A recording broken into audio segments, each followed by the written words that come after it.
Kag sa numero 1 sa mga balita subong nga adlaw. Karon pa sa gabi ukon buwas sa kagahon ginapaabot nga maglandfall ang bagyo nga Christine. Pila ka mga area sa Negros ang ginpaidalog na sa tropical cyclone wind signal number 1. Gani biyahe sang barko suspendido.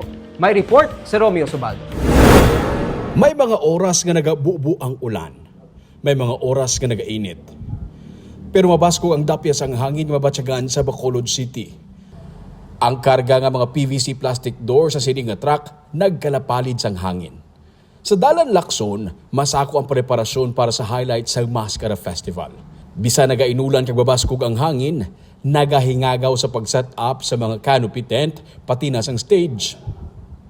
May mga personnel sa Negros Power nga nagabalik sa power supply bangod makapila ka beses nga nag-brown out.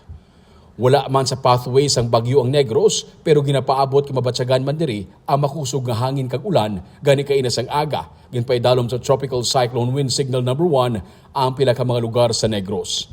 Iniya mo ang Pontevedra, La Castellana, Moises Padilla, Bagos City, La Carlota City, Valladolid, Pulupandan, Bacolod City, San Enrique, Murcia, Silay City, Talisay City, Ibi Magalona, Manapla, Victorias, Cadiz, Sagay, Escalante, Tuboso, Calatrava, Don Salvador Benedicto, kag San Carlos City. So sa pag-asa, bisan sa Luzon malandfall ang bagyo, malapad ini gani pati Visayas kag Mindanao apektado. Yung makapal na ulap nito, sakop ng buong Luzon, nakararaming bahagi ng Visayas at ilang bahagi ng Mindanao. Inaasahan natin na posibleng mamayang gabi ay ma-upgrade or mas lalong lumakas pa ito, possibly severe tropical storm category bago mag-landfall dito sa may bandang Isabela area.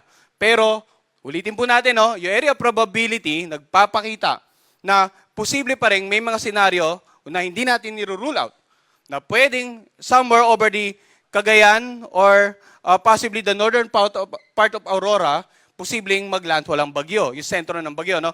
So itong lalawigan ng Cagayan, Isabela at Aurora, dapat po handa sa posibleng landfall scenario. At yung mga lugar na binanggit natin na may warning signals number 2 and 1, dapat handa na po sa mga oras na ito sa paparating na bagyo. Gani temporaryong wagin suspend ang biyahe sa barko, gikan o kung pakadto sa siningang mga lugar.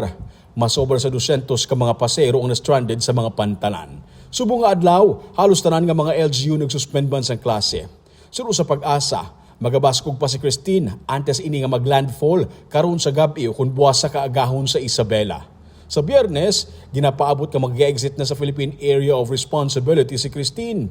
Pero bisa nakagwa na sa PAR suro sa pag-asa, posible may mga lugar sa gihapon nga mapaidalom sa tropical cyclone wind signal bangod sang kalapad sini.